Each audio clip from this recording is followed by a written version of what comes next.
નમસ્કાર, પ્રણામ, સ્વાગત છે તમારું એક નવા વિડીયોમાં। મિત્રો, જો તમને આજનો આ વિડીયો પસંદ આવે તો વિડીયોને લાઈક, શેર અને આપણી ચેનલને સબસ્ક્રાઈબ જરૂર કરજો। તો ચાલો શરૂ કરીએ આજની સ્ટોરી। મારું નામ રાજ છે। હું ભણેલો અને હોશિયાર છોકરો હતો। મારા માતા પિતાએ ખૂબ જ મહેનત કરી જેથી હું મારું શિક્ષણ મેળવી શકું। આ દિવસોમાં હું બાળકોને તેમના ઘરે જઈને ટ્યુશન આપવામાં વ્યસ્ત હતો। મારા જીવનનો મોટો હિસ્સો શેરીઓમાં ભટકવામાં પસાર થયો। મારા માતા પિતા ઈચ્છતા હતા કે હું સક્ષમ બનું, પરંતુ હું મારા મિત્રો સિવાય કંઈ જોઈ શકતો નહીં। નાનપણથી લઈને યુવાની સુધી મેં મારા અભ્યાસમાં ખૂબ ધ્યાન આપ્યું, પરંતુ જ્યારે કોલેજમાં મારા નવા મિત્રો સાથે મિત્રતા થઈ ત્યારે હું તેમનાથી ખૂબ જ બગડ્યો અને તેઓએ મને તેમના જેવો બનાવી દીધો। હું મારા માતા પિતાનો એકમાત્ર પુત્ર હતો। તેની બધી આશાઓ મારી સાથે જોડાયેલી હતી। મારી 2 બહેનો હતી અને તે બંને પરિણીત હતી। અમે ખાતા પીતા ઘરના હતા, પણ અચાનક અમારા ઘરમાં સમસ્યા ઊભી થઈ ગઈ। મારા પિતા જે કારખાનામાં કામ કરતા હતા તેની કમાણીની દ્રષ્ટિએ તેનું વેતન સારું હતું અને તેને તેમાંથી જ તેની દીકરીઓને પરણાવી હતી। તે મને પણ કહેતા હતા કે તું ભણેલો છે, તારે નોકરી કરવી જોઈએ, હવે તું મારો સહારો બની જા। પરંતુ હું નોકરી કરવા માંગતો ન હતો। પણ એક દિવસ કારખાનામાં કામ કરતી વખતે મારા પિતાનો એક હાથ કપાઈ ગયો હતો અને પછી તેઓ લાચાર થઈને ઘરે બેઠા હતા। તે કોઈ પણ કામ કરવા સક્ષમ ન હતા, કારણ કે તેની સારવારમાં પણ ઘણો સમય લાગ્યો હતો અને ઘણા પૈસા ખર્ચાયા હતા। આ બધું જોઈને મારું મન પણ ઘણું દુઃખી થયું અને પછી તે દિવસે મને આ વાતનો અહેસાસ થયો કે મારે હવે મારા ઘર પર ધ્યાન આપવું જોઈએ। છેવટે જો હું મારા ઘરની સંભાળ નહીં રાખું તો બીજું કોણ રાખશે? અમારા ઘરમાં ખાવા માટે કંઈ બચ્યું ન હતું। એક દિવસ હું મારા મિત્રો સાથે ફરવા ગયો હતો અને જ્યારે આવ્યો ત્યારે મેં મારી માતાને જમવાનું કહ્યું। જ્યારે જમવાની વાત સાંભળીને મમ્મી રડવા લાગી અને તે મારી સામે ખાલી વાસણો લઈ આવી। મેં મમ્મીને પૂછ્યું કે મને બહુ ભૂખ લાગી છે, તું મારી સાથે કેવો મજાક કરે છે? મમ્મીએ કહ્યું, દીકરા, તને ખબર છે કે તારા પપ્પા લાચાર છે, હવે કામ નથી કરતા, અમારી પાસે રહેલી બધી પૂંજી ખતમ થઈ ગઈ છે। હવે મને કહે હું રાશન ક્યાંથી લાવું અને ખાવાનું કેમ બનાવું? ઘરનું રાશન પણ ખતમ થઈ ગયું છે। તું તારી જવાબદારીઓને પણ સમજતો નથી। હવે મારી પાસે ખાલી વાસણો સિવાય કંઈ નથી। તે સમયે મને લાગ્યું કે મારા પિતા પૈસા કમાવા માટે આટલી મહેનત કરતા હતા। તેણે ક્યારેય અમને કોઈ પણ પ્રકારની સમસ્યાનો સામનો ન થવા દીધો। આજે જ્યારે તે ઘરમાં નિસહાય પડ્યા હતા ત્યારે ઘરમાં ખાવા માટે કંઈ ન હતું। તે દિવસથી જ મેં નોકરી શોધવાનું શરૂ કર્યું, પણ મને સારી કંપનીમાં નોકરી મળતી ન હતી। તેથી હવે મેં વિચાર્યું કે હું લોકોના ઘરોમાં બાળકોને ટ્યુશન આપીશ। જો હું એક દિવસમાં પણ ઘણા ટ્યુશન આપું તો હું ઘણા પૈસા કમાઈશ। પછી મેં પણ એવું જ કરવાનું શરૂ કર્યું। હું મોટાભાગના બાળકોને ગણિત ભણાવતો, કારણ કે મારું ગણિત ખૂબ સારું હતું। મેં બાળકોને ભણાવવા માટે સખત મહેનત શરૂ કરી હતી। મારી મહેનત જોઈને મારા માતા પિતા ખૂબ ખુશ થયા। હજુ મારી પાસે માત્ર 4 વિદ્યાર્થીઓ હતા। હું તેમના ઘરે જતો અને તેમને 1 કલાક ટ્યુશન આપતો, પણ હવે મારે વધુ ટ્યુશનની જરૂર હતી। હવે તો મેં મારા મિત્રોનો સંગાત પણ છોડી દીધો હતો, કારણ કે હું ઘરના સંજોગોથી નાખુશ હતો। હવે હું સખત મહેનત કરીને પૈસા કમાવતો હતો અને મારી માતાને સહારો આપતો હતો, જેનાથી મારી માતા ઘરે રાશન લાવતી હતી અને તે ખોરાક રાંધતી હતી। મારા માતા પિતાને મારામાં આવેલો આ બદલાવ ખૂબ ગમ્યો। મારી 2 બહેનો પણ ક્યારેક ઘરે આવતી ત્યારે મને જોઈને બહુ ખુશ થતી। તે કહેતી હતી કે રાજ, તે પિતાનો સહારો બનીને ઘણું સારું કર્યું છે। હું મારી બહેનોને ખાતરી આપતો હતો કે તમે જુઓ, હું સખત મહેનત કરીશ અને બધું બરાબર કરીશ। મારું ટ્યુશન હજુ ચાલતું હતું। એક દિવસ મને નવા નંબર પરથી ફોન આવ્યો, જ્યારે ત્યાંથી એક મહિલા બોલી રહી હતી તેણે મને તેની 12 વર્ષની પુત્રીને ટ્યુશન આપવા કહ્યું હતું. હું સંમત થયો તો તેણે મને બીજે જ દિવસે તેના ઘરે આવવા કહ્યું અને સરનામું પણ આપ્યું. મારો નંબર મારા કોઈ પણ વિદ્યાર્થીના માતા પિતાએ તેમને આપ્યો હશે, કારણ કે હું લોકોના ઘરે જઈને એમને કહેતો કે બીજા કોઈને તેમના બાળકોને ટ્યુશન આપવું હોય તો મારો નંબર આપજો. મેં તેમને બપોરે 3 વાગે આવવાનો સમય આપ્યો હતો, કારણ કે મારી પાસે બપોરે 3 થી 4 વાગ્યા સુધી કોઈ ટ્યુશન ન હતું. તેથી મેં તે સમયે તેના ઘરનું ટાઈમિંગ રાખ્યું હતું. પરંતુ બીજા દિવસે સવારે હવામાન ખૂબ જ ખરાબ હતું અને ફરીથી વરસાદ પડી રહ્યો હતો. હું ઘણા સમયથી વિચારતો હતો કે વરસાદ બંધ થાય તો સારું, મારે 3 વાગે તે મહિલાના ઘરે જવું છે. પરંતુ વરસાદ અટકવાના કોઈ સંકેત દેખાતા ન હતા. તેમ છતાં હું તેમના ઘરે ગયો, કારણ કે ગમે તે થાય મેં ટ્યુશન માટે ક્યારેય રજા લીધી ન હતી. જ્યારે બપોરે 3 વાગે વરસાદ ઓછો થયો ત્યારે હું મારી બાઇક પર ઘરની બહાર નીકળ્યો હતો. ઠંડો પવન ફૂંકાઈ રહ્યો હતો. હું સ્પષ્ટપણે ઠંડ અનુભવી શકતો હતો. હું એ સરનામે પહોંચ્યો અને એ ઘર શોધી કાઢ્યું. મારે હજુ 2-3 ટ્યુશનની જરૂર હતી. મેં વિચાર્યું કે જ્યારે હું ઘરે જઈશ ત્યારે હું આ લોકો સાથે વાત કરીશ કે તે મને 1-2 વધુ ટ્યુશન અપાવે, કારણ કે મારો રાતનો સમય ખાલી હતો. મેં દરવાજો ખખડાવ્યો ત્યારે લગભગ 3-4 વાર દરવાજો ખખડાવ્યા બાદ એક મહિલાએ દરવાજો ખોલ્યો. પણ દરવાજો ખોલતાની સાથે જ હું એકદમ ચોંકી ગયો, કારણ કે સામે ઊભેલી મહિલાને જોઈને મારી નજર તેના પર જ અડગ રહી ગઈ હતી, કારણ કે તે મહિલા ખૂબ સુંદર હતી. તેને જોઈને હું મારી આંખો પટપટાવવાનું ભૂલી ગયો અને હું તેને જ જોતા જ રહી ગયો. તેણે મને કહ્યું, બોલો શું કામ છે? તો હું ભાનમાં આવ્યો અને શરમ અનુભવી. તેણે મને પૂછ્યું કે હું કોણ છું અને મેં તેને કહ્યું કે તમે મને બોલાવ્યો હતો ટ્યુશન વિશે. તો તેણે કહ્યું, સારું સારું. તેઓએ મને ઘરની અંદર જવા માટે રસ્તો આપ્યો. મને ખબર નથી કે હું તેની સામે કેમ આટલો નર્વસ હતો. આ સતત વરસાદમાં પણ મને ખૂબ જ વિચિત્ર લાગવા લાગ્યું.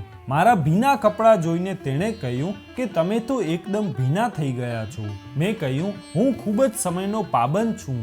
જ્યારે વરસાદ થોડો ઓછો થયો ત્યારે હું ઘરની બહાર નીકળી ગયો, પરંતુ તેમ છતાં હું વરસાદથી બચી શક્યો નહીં. મારી વાત સાંભળીને તે હસી અને તે મને રૂમમાં લઈ ગઈ અને તેણે મને તે 12 વર્ષની છોકરી સાથે પરિચય કરાવ્યો, જેનું નામ છાયા હતું. તેણે મને આ બાળક વિશે જણાવ્યું કે છાયા બાળપણથી જ શાળાએ જતી નથી. હવે અમે તેનો શાળામાં પ્રવેશ કરાવ્યો છે, જેથી તે અભ્યાસ માટે સારી તૈયારી કરી શકે. આ સાંભળી મને આશ્ચર્ય થયું. તો મેં કહ્યું, પણ સામાન્ય બાળકો તો 3 કે 4 વર્ષની ઉંમરે શાળાએ જવાનું શરૂ કરી દે છે. છેવટે તમે છાયાને નાનપણથી શાળાએ કેમ ન મોકલી? તો તેણે કહ્યું, ખરેખર મારી દીકરીની તબિયત બાળપણમાં સારી ન હતી, તેથી જ અમે તેને દાખલ કરવામાં થોડો સમય લીધો. મેં હસીને કહ્યું, તમે માત્ર થોડો સમય નહીં પરંતુ ઘણો સમય લીધો છે. પછી મેં છાયા સાથે વાત કરી. આ લોકોએ તેને પ્રથમ વર્ગમાં પ્રવેશ અપાવ્યો હતો, કારણ કે શાળા આટલા મોટા બાળકને નાના વર્ગમાં નથી લેતી. જોકે આ છોકરી માટે ફર્સ્ટ ક્લાસ પણ મોટો હતો. મેં તેને ભણાવવાનું શરૂ કર્યું, પણ મેં નોંધ્યું હતું કે છાયા અને આ સ્ત્રી સિવાય બીજું કોઈ આ ઘરમાં રહેતું નથી. આમ તો હું છાયાને ભણાવતો હતો, પણ દરેક વખતે મારી આંખો આ સ્ત્રીને શોધતી હતી, કારણ કે મને વારંવાર તેને જોવાનું મન થતું હતું. થોડી વાર પછી દરવાજો વાગ્યો અને તે દરવાજો ખોલવા કદાચ તે સમયે ઘરની અંદર કોઈ આવ્યું હશે. કદાચ એ બીજી સ્ત્રી હતી, કારણ કે હવે 2 સ્ત્રીનો એકબીજા સાથે વાત કરતા હોવાનો અવાજ મને સંભળાયો હતો. તે દિવસે મેં છાયાને ટ્યુશન ભણાવ્યો અને હું ત્યાંથી મારા ઘરે જવા નીકળ્યો હતો. બીજા દિવસે જ્યારે હું ફરીથી ત્યાં ગયો તો જોયું કે ઘરનો દરવાજો પહેલેથી જ ખુલ્લો હતો. હું મારા સમયના 15 મિનિટ પહેલાં ત્યાં પહોંચી ગયો હતો.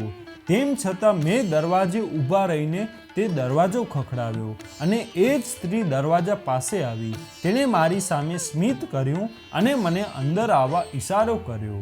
હું છાયાના રૂમમાં જવા લાગ્યો. મને ત્યાં જતો જોઈને મહિલાએ કહ્યું, હજુ ટ્યુશનનો સમય નથી થયો, તમે કદાચ વહેલા આવી ગયા છો.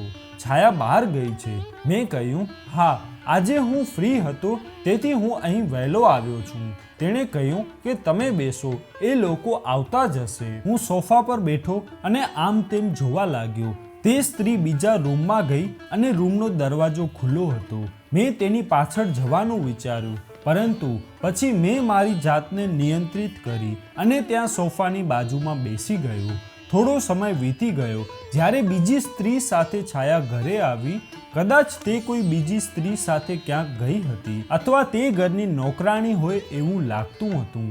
જ્યારે તે ઘરમાં પ્રવેશી કે તરત જ તે મારા માટે પાણીનો ગ્લાસ લાવી, ત્યારે મને ખબર પડી કે તે ચોક્કસપણે અહીં નોકરાણી હતી. હવે હું દરરોજ મારા સમય મુજબ છાયાને ભણાવવા માટે અહીં આવતો હતો અને આ બહાને હું આ મહિલાને જોતો હતો. મેં તેની નોકરાણીના મોઢે તે સ્ત્રીનું નામ બોલતા સાંભળ્યું. તેનું નામ રિદ્ધિ હતું. છાયા પણ રિદ્ધિ જેટલી જ સુંદર હતી અને જ્યારે નોકરાણી ન હોય ત્યારે હું કોઈને કોઈ બહાનું કાઢીને રિદ્ધિ સાથે વાત કરવાનો પ્રયત્ન કરતો. ઘણી વખત મેં તેની પાસેથી પાણીનો ઓર્ડર પણ આપ્યો હતો. જ્યારે તે મારા માટે પાણી લાવતી ત્યારે મને બહુ સારું લાગતું. એવું લાગવા લાગ્યું હતું. મારી સાથે આવું પહેલી વાર જ બન્યું હતું. હું ઘણા ઘરોમાં ટ્યુશન આપવા જતો હતો. મેં આ પહેલા ઘણી છોકરીઓનો સામનો કર્યો હતો, પણ મને ક્યારેય કોઈની સાથે આવું આકર્ષણ ન લાગ્યું જેમ રિદ્ધિ સાથે હતું. રિદ્ધિ મારા કરતાં 4 વર્ષ મોટી હતી અને તેને એક પુત્રી પણ હતી અને સ્વાભાવિક છે કે તેનો પતિ પણ હશે, પણ અત્યાર સુધી મેં તેના પતિને જોયા ન હતા. એ માણસ કોણ હતો? કેવો હતો? રાત્રે જ્યારે હું મારા પલંગ પર સૂતો ત્યારે રિદ્ધિનો ચહેરો મારી આંખો સમક્ષ ચમકતો રહેતો. ખબર નહીં કેમ હું તેના વિશે વિચારતો રહ્યો. મને હવે રવિવાર જરાય ગમતો ન હતો, કારણ કે હું રવિવારે બહાર જતો ન હતો અને બધા બાળકોને રવિવારે રજા હોતી અને જે દિવસે હું રિદ્ધિને જોતો ન હતો ત્યારે મારો આખો દિવસ બહુ મુશ્કેલીથી પસાર થતો હતો. એ દિવસે પણ રવિવાર હતો. હું મારી માતા સાથે ટેરેસ પર બેઠો હતો અને રિદ્ધિની યાદોમાં ખોવાઈ ગયો. જ્યારે મારી માતાએ મારો ઉદાસ ચહેરો જોયો તો મારા ખભા પર હાથ મૂકીને પૂછ્યું, શું થયું દીકરા? તું શું વિચારે છે? મેં મમ્મીને કહ્યું કે મમ્મી, મને હવે રવિવાર બિલકુલ પસંદ નથી. હું આ દિવસે ફ્રી હોઉં છું અને આખો દિવસ ઘરમાં કંટાળી જાઉં છું. જો મારું ચાલે તો હું મારા બાળકોને રવિવારે પણ ભણાવું. મમ્મી કહેવા લાગી, ના દીકરા, આટલી મહેનત ના કર. અઠવાડિયામાં એક દિવસ તો આરામ કરવાનો સમય હોવો જોઈએ. તું બપોરે 1 થી 7 વાગ્યા સુધી બાળકોને સતત ટ્યુશન આપતો રહીશ. આખો દિવસ થાક અનુભવશ. તારું સ્વાસ્થ્ય તો જો, તું ખૂબ કમજોર થઈ ગયો છે. પણ હવે હું મારી માતાને શું કહી શકું કે મારા મગજમાં કંઈક બીજું ચાલી રહ્યું હતું. બીજા દિવસે જ્યારે હું રિદ્ધિના ઘરે ગયો ત્યારે મારા દરવાજો વગાડવા પહેલાં જ રિદ્ધિએ ઝડપથી દરવાજો ખોલી નાખ્યો હતો. મને જોઈને તે હસવા લાગી. તેણે કહ્યું, તમે આ જ સમયે આવો છો, તેથી હું અગાઉથી જ દરવાજો ખોલવા આવતી હતી. તેણે મને ઘરની અંદર આવવાનો ઈશારો કર્યો એટલે હું રૂમમાં જઈને બેઠો, જ્યાં છાયા પહેલેથી જ બુક ખોલીને બેઠી હતી. છાયાને ભણાવ્યા પછી મારે બીજા ટ્યુશન માટે જવું હતું. આજે હું ખૂબ થાકી ગયો હતો કારણ કે મારી તબિયત સારી ન હતી. હવામાનમાં ફેરફારના કારણે મને તાવ આવતો હતો. મારી બગડતી તબિયત મારા ચહેરા પર સ્પષ્ટ દેખાતી હતી. હું ત્યાંથી જવા લાગ્યો જ્યારે રિદ્ધિએ મને જોઈને કહ્યું કે તમારો ચહેરો આજે ઉદાસ થઈ ગયો છે. તમારી તબિયત સારી નથી લાગતી. મેં તેને કહ્યું કે હા, મારી તબિયત સારી નથી. તો તેણે કહ્યું, પછી તમે થોડીવાર બેસીને આરામ કરો. જ્યારે મેં કહ્યું કે ના, મારે બીજી જગ્યાએ ટ્યુશન આપવા જવું પડશે, ત્યારે તેણે કહ્યું કે છાયાને ભણાવીને તમે થાકી ગયા હશો. થોડીવાર આરામ કરો, કારણ કે મને તમારી તબિયત સારી નથી લાગતી અને તેમ છતાં તમારો મહિનો આજે પૂરો થઈ ગયો છે. તમારો ટ્યુશનનો પગાર પણ મારે આપવો છે. મને તેની ઓફર જોઈને નવાઈ લાગી. તેણે મને સોફા પર બેસવા ઈશારો કર્યો. નોકરાણી રસોડામાં કામ કરતી હતી જ્યારે છાયા હજુ પણ તેના રૂમમાં જ હતી. મને આશા ન હતી કે તે મને આ રીતે રહેવાની ઓફર કરશે. હું જઈને સોફા પર બેઠો. તેણે નોકરાણીને ચા બનાવવા કહ્યું અને પછી પોતે આવીને મારી સામે બેસી ગઈ. મેં તેને ચાની ના પાડી, પરંતુ તેણે કહ્યું કે ચા પીવાથી તમને થાક ઓછો થશે. આજે પણ જ્યારે હું તેની સામે જોઈ રહ્યો હતો ત્યારે ગભરાઈ રહ્યો હતો, પણ આજે તે પણ મારી સામે ખૂબ જ વિચિત્ર નજરે જોઈ રહી હતી. કદાચ એ મારો ભ્રમ હતો, પણ મેં તેને ઘણી વખત મારી તરફ જોતા જોઈ, કારણ કે હું એક સુંદર, સ્માર્ટ અને યુવાન છોકરો હતો. છોકરીઓ હંમેશા મને જોતી રહેતી, પરંતુ મને આશા ન હતી કે રિદ્ધિ મારી સામે આ રીતે જોશે. બેઠા બેઠા 5 મિનિટ વીતી ગઈ હતી, પરંતુ તે હજુ સુધી મારો પગાર લઈને આવી ન હતી. હું રાહ જોઈને બેઠો હતો કે તે મને મારો પગાર આપે અને હું ઉઠીને નીકળું. થોડા સમય પછી તે મારો પગાર લાવી અને મને આપ્યો અને કહ્યું કે ખરેખર હું દિવસ દરમિયાન ઘરે જઉં છું અને મારી નોકરાણી અને મારી દીકરી સિવાય કોઈ નથી હોતું. મારા પતિ મોડી રાત્રે ઘરે પાછા આવે છે, કારણ કે તે દૂર કામ કરે છે. તેથી જ તમે ઘરમાં મૌનથી નર્વસ હોઈ શકો છો. એવું લાગતું હતું કે તેને મારા વિચારો વાંચી લીધા હતા અને પોતે મને સમજાવવા લાગી. હું શરમાઈ ગયો અને તેને કહેવા લાગ્યો, "ઓ ના, આવું કંઈ નથી." તે મારી સામે જોતી રહી અને પછી તે કહેવા લાગી કે તમે ચા નથી પીધી. મેં નામાં માથું હલાવ્યું અને કહ્યું, "હું ભૂલી ગયો." તેણે મને ફરીથી બેસવાનો ઈશારો કર્યો, પણ હું બેઠો નહીં, પણ નીચે ઝૂકીને ટેબલ પરથી ચા લઈ લીધી. મેં કપ ઉપાડ્યો અને મોં પર મૂક્યો.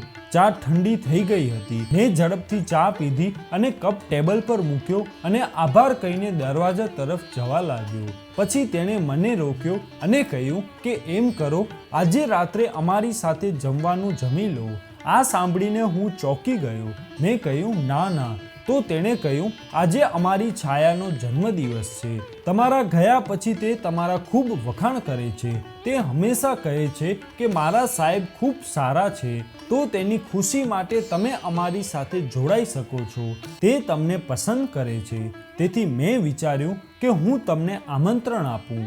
હું માની શકતો ન હતો કે તે મને આવી ઓફર આપશે. હવે હું પણ થોડો નર્વસ અનુભવતો હતો. મારા હૃદયની સ્થિતિને કારણે હું પહેલેથી જ ચિંતિત હતો અને હવે તે મને વિનંતી કરી રહી હતી. તે મને વધુ પરેશાન કરી રહી હતી. વાસ્તવમાં મેં તેને ના પાડવાની ઘણી કોશિશ કરી હતી, પરંતુ તેણે કહ્યું કે તમારા વિદ્યાર્થીના ખાતર તમે તેના જન્મદિવસ પર નહીં રહો. તેના પ્રશ્ન પર હું મૌન બની ગયો. તેથી મેં તેને હા પાડી કે હું રાત્રે આવીશ. મેં મારા બધા ટ્યુશન 7 વાગ્યા સુધીમાં પૂર્ણ કર્યા. મારી તબિયત સારી ન હતી, તેથી જ હું પહેલા ડૉક્ટર પાસે ગયો. ડૉક્ટર પાસેથી દવા લીધી અને પછી સારા કપડાં પહેરીને રિદ્ધિના ઘરે પહોંચ્યો. મને લાગ્યું કે ત્યાં ઘણા બધા મહેમાનો આવ્યા હશે, ઘર સજાવ્યું હશે, પણ એવું કંઈ ન હતું. હું ત્યાં ગયો ત્યારે ત્યાંનું વાતાવરણ મને રોજ જેવું જ લાગતું હતું.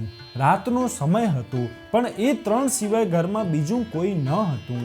ત્યાં પહોંચતા જ મેં અને છાયાએ ડિનર કર્યું. ત્યારબાદ કેક કાપ્યા પછી મેં છાયાને ગિફ્ટ આપી અને તે સૂવા માટે તેના રૂમમાં ગઈ, જ્યારે નોકરાણી પણ તેના કામમાં વ્યસ્ત થઈ ગઈ. આ બધું જોઈને મને વિચિત્ર લાગ્યું કે બાળકના જન્મદિવસ પર તેના પિતા તેની સાથે નથી. રિદ્ધિ મને હોલમાં લઈ ગઈ અને ત્યાં અમે સોફા પર બેસીને એકબીજા સાથે વાત કરવા લાગ્યા.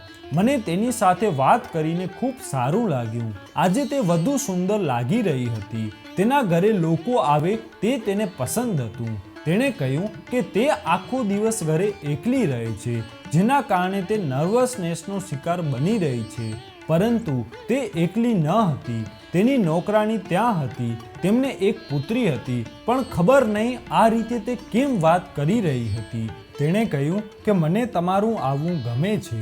તમે આજે બપોરે મારી સાથે થોડો સમય વિતાવ્યો. મને તે બહુ ગમ્યું. એવું લાગ્યું કે મારી નજીકની કોઈ વ્યક્તિ મારી સાથે છે. તેથી મેં તમને ખાસ આમંત્રણ આપ્યું છે. આ સ્ત્રીના શબ્દોથી મને ખૂબ જ આનંદ થયો. તે લાંબા સમયથી મારી સાથે હસી મજાક કરતી હતી, પરંતુ તેનો પતિ ઘરે પાછો આવ્યો ન હતો અને મેં તેના પતિનો ઉલ્લેખ પણ કર્યો ન હતો. મેં કોઈ સવાલ પણ ન કર્યો. રાતના 11 વાગ્યા હતા. હવે મારે મારા ઘરે પાછું જવાનું હતું. મેં તેને શુભ રાત્રિ કરી અને ઘરે ગયો. હું ઘરે આવ્યો તો મારી માતા એકદમ આશ્ચર્યચકિત થઈ ગઈ. તેણે કહ્યું, દીકરા, આજે તું ક્યાં ગયો હતો? તું બહુ મોડો ઘરે આવ્યો. અમે લાંબા સમયથી તારી રાહ જોઈ રહ્યા છીએ. તું આટલા લાંબા સમય સુધી ઘરની બહાર ન રહે. મને એ પણ અહેસાસ થઈ રહ્યો હતો કે મારે ઘરે આવવામાં ખરેખર મોડું થઈ ગયું છે. મેં મમ્મીને કહ્યું, હું મારા વિદ્યાર્થીની બર્થડે પાર્ટીમાં ગયો હતો. મને ત્યાં મોડું થયું હતું. પછી હું મારા રૂમમાં જઈને કપડાં બદલીને બેડ પર સૂતો તો મને રિદ્ધિનો હસતો ચહેરો મારી આંખો સમક્ષ વારંવાર આવી રહ્યો હતો. તેની સાથે વાત કરતાં કરતાં સમય કેમ પસાર થઈ ગયો મને કંઈ ખબર જ ન હતી. હું તેના વિશે વિચારીને આનંદ અનુભવી રહ્યો હતો. પણ આ દિવસોમાં મારી માતા મારા માટે સંબંધ શોધી રહી હતી, કારણ કે હવે તે ઈચ્છતી હતી કે હું લગ્ન કરું, કારણ કે હું કમાવા લાગ્યો હતો અને ઘરની જવાબદારીઓ પણ સમજવા લાગ્યો હતો. મમ્મીએ મારા માટે ઘણી બધી છોકરીઓ જોઈ હતી, પણ મારો સંબંધ હજી ફાઇનલ થયો ન હતો, કારણ કે મારી મમ્મીને હજી કોઈ છોકરી પસંદ આવી ન હતી. હવે મને રિદ્ધિ ગમવા લાગી હતી, પણ તેની સાથે મારા લગ્ન શક્ય ન હતા. દરરોજ હું તેના ઘરે 1 કલાક પસાર કરતો હતો. આ દરમિયાન છાયાને ભણાવવાની સાથે સાથે મેં તેની સાથે ઘણીવાર વાતચીત પણ કરી. મેં જોયું કે જ્યારે હું તેની દીકરીને ભણાવવામાં વ્યસ્ત હતો ત્યારે તે મારી સામે ખૂબ જ વિચિત્ર આંખોથી જોઈ રહી હતી. હવે ધીમે ધીમે રિદ્ધિ સાથે મારી મિત્રતા થઈ ગઈ અને અમારી વચ્ચેનો ખચકાટ સાવ ખતમ થઈ ગયો. હવે મેં મારી દરેક લાગણીઓ તેની સાથે શેર કરવાનું શરૂ કર્યું અને તેને પણ મારી સાથે બધું શેર કરવાનું શરૂ કર્યું.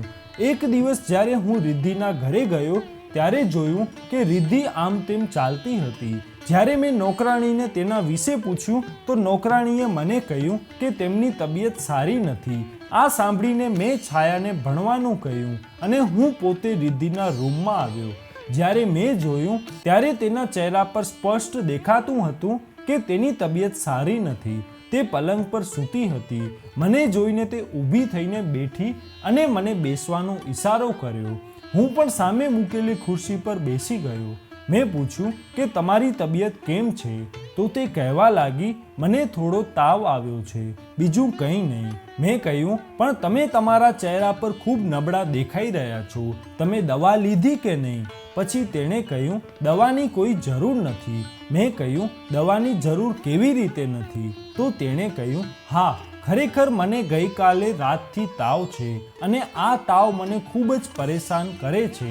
આટલું કહીને તેણે ચહેરો નીચો કર્યો. મેં તેને કહ્યું, તમે આ સારી વાત નથી કરી. તમે હજુ સુધી ડૉક્ટર પાસે ગયા નથી. મને તેની આવી વાતો પર ગુસ્સો આવ્યો. મેં કહ્યું, તમારા પતિએ પણ તમને દવા લેવાનું નથી કહ્યું? તબિયત સારી ન હતી તો તેને તમને કાલે જ હોસ્પિટલમાં લઈ જવા જોઈએ.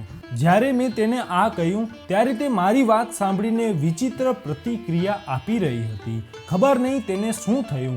અચાનક તેની આંખોમાં આંસુ આવી ગયા. તેણે કહ્યું, હું મારા પતિને કેમ કહું? તેને મારી કોઈ વાતની અસર થતી નથી, કારણ કે તે મારાથી દૂર ચાલ્યા ગયા છે. અને આટલું બોલ્યા પછી મેં તેની સામે પ્રશ્નાર્થ નજરે જોયું. મેં કહ્યું, તમે આવું કેમ બોલો છો? શું થયું? જ્યારે મેં પૂછ્યું તો તેણે કહ્યું, ખરેખર મેં તમને મારા અંગત જીવન વિશે આજ સુધી કંઈ કહ્યું નથી.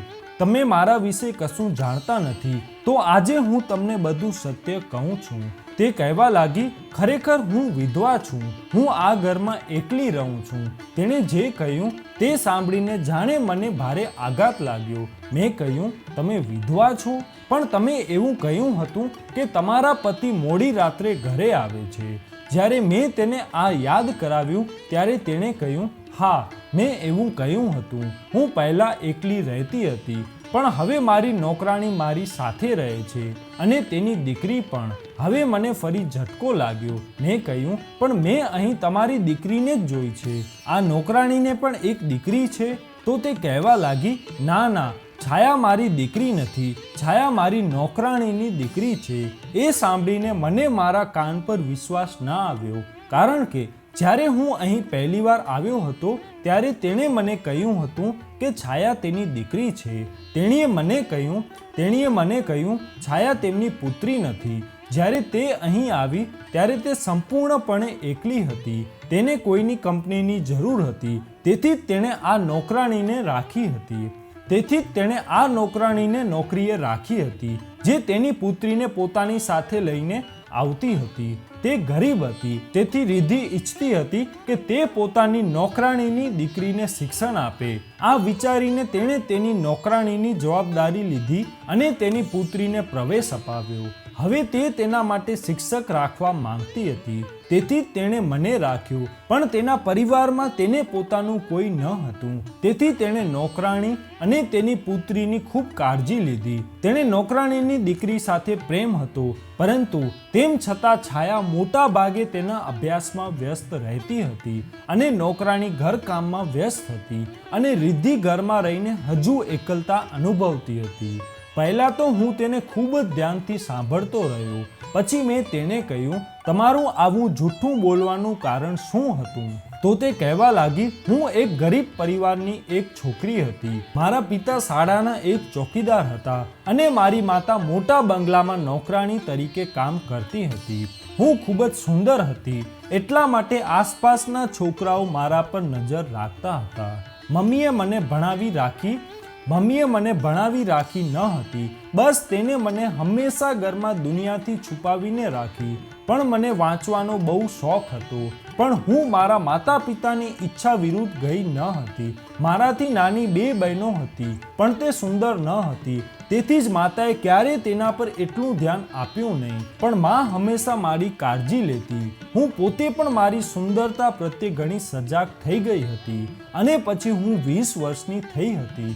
એક દિવસ મારી માતા જ્યાં કામ કરતી હતી તે બંગલામાં માલિકની દીકરીના લગ્ન થવાના હતા. તેથી કામ વધારે હોવાના કારણે માતા મને તેમની સાથે બંગલામાં લઈ ગઈ. જોકે મને ઘરનું કામ જરાય ગમતું ન હતું. તે દિવસે હું મારી માતાના આગ્રહથી જ ત્યાં ગઈ હતી. આટલો મોટો બંગલો અને સુંદર બધું જોઈને મારી આંખો પહોળી થઈ ગઈ. રાત્રે લગ્ન પ્રસંગે બધા લોકો ત્યાં ભેગા થવાના હતા. આ કારણોસર નોકરો વ્યસ્ત હતા. માં જતાની સાથે જ પોતાના કામમાં વ્યસ્ત થઈ ગઈ અને મને પણ પોતાની સાથે લઈ ગઈ. ત્યારે અમે મહેમાનોને ડ્રિંક્સ પીરસવાનું શરૂ કર્યું. ત્યાં એક છોકરાએ મને પસંદ કરી લીધી. જ્યારે તેણે મને જોઈ ત્યારે તે મારી સામે જોતો જ રહ્યો. મારી ટ્રેમાંથી ડ્રિંકનો ગ્લાસ ઉપાડતી વખતે તેની આંખોમાં એક વિચિત્ર ચમક હતી. તે મારા ચહેરા પરથી તેની આંખો દૂર કરી શક્યો ન હતો અને હું ખૂબ જ નર્વસ હતી. હું તરત જ ત્યાંથી ખસી ગઈ. જ્યારે તે 2-3 વાર મારી પાછળ આવ્યો. તેણે મને મારું નામ પૂછ્યું. મેં તેને ગભરાટમાં મારું નામ કહ્યું, પણ પછી મને તે બાબતે ખૂબ જ પસ્તાવો થયો. જ્યારે મમ્મીએ તે છોકરાને મારી પાછળ આવતો જોયો તો મને રસોડામાં જવાનું કહ્યું. હું પોતે ખૂબ નર્વસ હતી, તેથી હું ગઈ અને રસોડામાં સંતાઈ ગઈ. પરંતુ તે છોકરો મને વારંવાર શોધતો હતો. અમે બંને મા દીકરી મોડી રાત્રે ઘરે પાછા ફર્યા, પણ બીજા દિવસે સવારે છોકરાએ અમારા ઘરે તેના માતા પિતાને મોકલ્યા, કારણ કે તેમણે અમારા વિશેની તમામ માહિતી એકઠી કરી હતી. પરંતુ મારા પરિવારના સભ્યોએ આ સંબંધનો સ્પષ્ટ ઇનકાર કર્યો હતો. મારા માતા પિતાએ તેમને સ્પષ્ટ કહી દીધું હતું, અમે અમારી દીકરીના સંબંધ અમારાથી ઊંચા લોકો સાથે રાખી શકીએ નહીં. અમારી ઓકાત નીચી છે, તેથી જ અમે અમારી દીકરીઓના સમાન દરજ્જાના લોકો વચ્ચે જ લગ્ન કરશું. ઇનકાર સાંભળીને છોકરાને ઘણો ગુસ્સો આવ્યો. આથી કંઈ પણ વિચાર્યા વગર તેણે મને રાતના અંધારામાં મારા ઘરેથી અપહરણ કર્યું અને પછી તે મારું અપહરણ કરીને મને દૂરના એક રિસોર્ટમાં લઈ ગયો અને ત્યાં તેણે ઘણા દિવસો સુધી મારી સાથે દુષ્કર્મ કર્યું અને એ રિસોર્ટમાં રહેવાનું કહ્યું. ત્યાં મારી સંભાળ રાખવા માટે 2 નોકરો રાખવામાં આવ્યા હતા, જેઓ ઘરના તમામ કામો કરતા હતા અને હું ભાગી ન જાઉં તેથી મારા પર નજર રાખતા હતા. જ્યારે પણ તેની ઈચ્છા થતી તે આવતો અને મારી ઇજ્જત સાથે રમીને ચાલ્યો જતો. પછી એક દિવસ મને ખબર પડી કે તેનો કાર અકસ્માત થયો છે. તે નશામાં કાર ચલાવી રહ્યો હતો, પણ તેણે ક્યારેય મને કોઈ પણ રીતે પરેશાન કરી ન હતી. તેણે ન તો મારી સાથે લગ્ન કર્યા અને ન તો મને કુંવારી છોડી હતી. જ્યારે પણ તે મને મળવા આવતો ત્યારે લાખો રૂપિયા મારા રૂમમાં રાખેલા કબાટની તિજોરીમાં મૂકી દેતો. પૈસા તારા છે, હું તને કંઈ પણની કમી ન થવા દઈ શકું. તેમાંથી તમને જરૂર હોય તેટલા પૈસા કાઢી લો અને જે પણ વસ્તુઓની જરૂર હોય તે નોકર પાસેથી મેળવી લો. પણ તેના ઘરે આવ્યા પછી હું વિચારતી હતી જાણે મારું જીવન બરબાદ થઈ ગયું. મારે પૈસા સંપત્તિ કંઈ પણની જરૂર નથી. હું ફક્ત મારા માતા પિતા પાસે જવા માંગતી હતી, કારણ કે હું આખો દિવસ તે રિસોર્ટમાં એકલી હતી. મેં એ પૈસા વાપર્યા ન હતા. આ રીતે આખી તિજોરી તેના દ્વારા આપવામાં આવેલા પૈસાથી ભરાઈ ગઈ અને એક દિવસ જ્યારે તેનું મૃત્યુ થયું ત્યારે ત્યાં હાજર નોકરોએ પણ કહ્યું કે માલકીન, તમે હવે અહીંથી ચાલ્યા જાઓ. સાહેબ મૃત્યુ પામ્યા છે. અમે હવે તમારું રક્ષણ કરી શકતા નથી. મરતા પહેલા સાહેબે કહ્યું હતું કે તમે જ્યાંથી આવ્યા છો ત્યાં તમને પાછા મોકલી દેવામાં આવે. તેની વાત સાંભળીને મારી આંખમાં આંસુ આવી ગયા. તે વ્યક્તિએ પહેલા મારું જીવન બરબાદ કર્યું હતું અને હવે જ્યારે તે મૃત્યુ પામ્યો ત્યારે તે મને મારા પરિવાર પાસે મોકલી રહ્યો છે. મને લાગ્યું કે મને સ્વતંત્રતા મળી ગઈ છે. નોકરો ત્યાંથી નીકળી ગયા હતા. હું એકલી અહીં રહી ગઈ હતી. આથી મેં તિજોરીમાં રાખેલા તમામ પૈસા એક થેલીમાં મૂકીને હું ઘરે આવવા નીકળી ગઈ. જ્યારે તે મૃત્યુ પામ્યા ત્યારે મને ખૂબ જ રાહત થઈ, કારણ કે મારો જીવ બચી ગયો હતો. જ્યારે હું મારા ઘરે ગઈ તો ઘરે તાળું હતું. આજુબાજુના લોકો પાસેથી મને ખબર પડી કે તમે ભાગી ગયા પછી તમારા માતા પિતાની ઇજ્જત બહુ ખરાબ થઈ, તેથી તેઓએ વિસ્તાર છોડી દીધો. પરંતુ હું ખૂબ જ મુશ્કેલીથી મારા માતા પિતાને શોધી શકી. તે ક્યાંક બીજા જ પાડોશમાં રહેતા હતા. હું તેમની પાસે ગઈ. જ્યારે મેં ઘરનો દરવાજો ખોલ્યો ત્યારે મારી માતાએ મને દરવાજે જ જોતા અંદર આવવાની ના પાડી. તે કહેવા લાગી કે તું અહીંથી ચાલી જા. અમે તારી બહેનોના સંબંધો બહુ મુશ્કેલીથી પતાવ્યા છે. મેં છોકરાના પરિવારને કહ્યું છે કે અમારી મોટી દીકરી મરી ગઈ છે. લોકો એવું વિચારે છે કે તમે રાતના અંધારામાં કોઈ છોકરા સાથે ભાગી ગયા છો. પણ મેં કહ્યું, માં, તને ખબર છે હું ભાગી નથી. મેં કંઈ ખોટું કર્યું ન હતું, પરંતુ મારું અપહરણ કરવામાં આવ્યું હતું. મમ્મી કહેવા લાગી, હવે સમય ઘણો આગળ વધી ગયો છે. હું નથી ઈચ્છતી કે તારી બહેનોની જિંદગી પણ બરબાદ થઈ જાય. જો તું તારી બહેનો માટે સુખી જીવન ઈચ્છતી હો તો કૃપા કરીને અહીંથી ચાલી જા. હું મારી માતાની વાત સાંભળીને ચૂપચાપ પાછી આવી. મારી બેગમાં ઘણા પૈસા હતા અને હું તે રિસોર્ટમાં પાછી જવા માંગતી ન હતી અને પછી મેં આ ઘર ભાડે લીધું. અહીં હું મારી ઓળખ છુપાવી રહેવા લાગી. મેં લોકોને માત્ર એટલું જ કહ્યું હતું કે હું વિધવા છું, કારણ કે આજનો જમાનો ખૂબ જ ખરાબ છે. મેં આ નોકરાણીને પણ રાખી હતી જેથી તે મારું કામ કરતી રહે, પરંતુ ઘરમાં ઘણું કામ હોવાથી તે મોટા ભાગનો સમય વ્યસ્ત રહે છે. તેની દીકરી પણ આખો દિવસ મારી સાથે ઘરમાં જ રહેતી. લોકોએ મારા પર ખરાબ નજર ન રાખે તેથી જ મેં આ જાહેર કર્યું કે છાયા મારી પુત્રી છે. છાયા 12 વર્ષની થઈ ગઈ છે, પરંતુ ગરીબીને કારણે તેને શાળામાં પ્રવેશ મળી શક્યો નહીં. મેં વિચાર્યું કે મારી પાસે ઘણા પૈસા છે, તેથી જ મેં છાયાને શાળામાં પ્રવેશ અપાવ્યો. હું આ માસૂમ બાળકને શિક્ષણ અપાવવા માંગતી હતી, કારણ કે મેં મારી જાતને આ બાળકમાં જોઈ હતી. મને એકલા રહેવાથી ડર લાગે છે. હું ઈચ્છું છું કે કોઈ મને પ્રેમ કરે, કોઈ મારી સંભાળ રાખે, મારી સાથે વાત કરવા માટે કોઈ હોય. તેથી જ જ્યારે તમે અહીં આવવા લાગ્યા ત્યારે મેં તમારી સાથે વાત કરવાનું શરૂ કર્યું. મને તમારા શબ્દો બહુ ગમ્યા. કદાચ તે છોકરો પણ મને પ્રેમ કરતો હતો, એટલે તેણે મને નુકસાન પહોંચાડવાની કોશિશ નહોતી કરી. પરંતુ જે કંઈ નુકસાન મારું થયું હતું તેની સજા હું આજ સુધી ભોગવી રહી છું. મરતા પહેલા તેણે મારા માટે એટલા પૈસા છોડી દીધા કે હું આખી જિંદગી આરામથી જીવી શકું. મારા પરિવારના સભ્યો જો ઈચ્છતા હોત તો તે મારા લગ્ન પણ તેની સાથે કરાવી શક્યા હોત. મારા પરિવારના સભ્યોનો ઇનકારમાં તેને આટલા બધા ખોટા પગલાં લીધા. તેની આખી વાત કહ્યા પછી તે ખૂબ જ રડવા લાગી. મને ખબર નથી કે તેની વાત સાંભળીને મારા હૃદયમાં કેમ પીડા થઈ રહી હતી. હવે હું કશું સાંભળવા કે બોલી શકતો ન હતો, એટલા માટે હું મૌન રહી ત્યાંથી બહાર આવ્યો. પણ આખા રસ્તે તેના શબ્દો મારા મનમાં ઘૂમતા રહ્યા. હું માની શકતો ન હતો કે તે અંદરથી આટલી ઉદાસ હશે. જ્યારે મેં તેને પહેલીવાર જોઈ ત્યારે તેના ચહેરા પરની તાજગી અને તેની આંખોમાંનો આનંદ મને પાગલ કરી ગયો હતો. મને આ ખબર ન હતી કે તેની અંદરની આત્મા ઘાયલ હશે. હું થોડા દિવસો સુધી આ વિશે વિચારતો રહ્યો અને તેની નોકરાણીની પુત્રીને ટ્યુશન આપવા તેના ઘરે પણ ન ગયો. હું બહાનું કરી એક દિવસ રિદ્ધિના ઘરે પરિચય કરાવવા લઈ ગયો હતો. તેને મારી માતાનું ખૂબ જ સરસ સ્વાગત કર્યું. તે ખુશ હતી કે હું મારી માતાને તેના ઘરે લઈ ગયો, પણ તે મારા પર ગુસ્સે હતી કે હવે મેં તેના ઘરે આવવાનું કેમ બંધ કરી દીધું છે. પણ જ્યારે હું મારી માતાને તેના ઘરે લઈ ગયો ત્યારે તેનો બધો ગુસ્સો દૂર થઈ ગયો. મારી માને પણ રિદ્ધિ પસંદ હતી.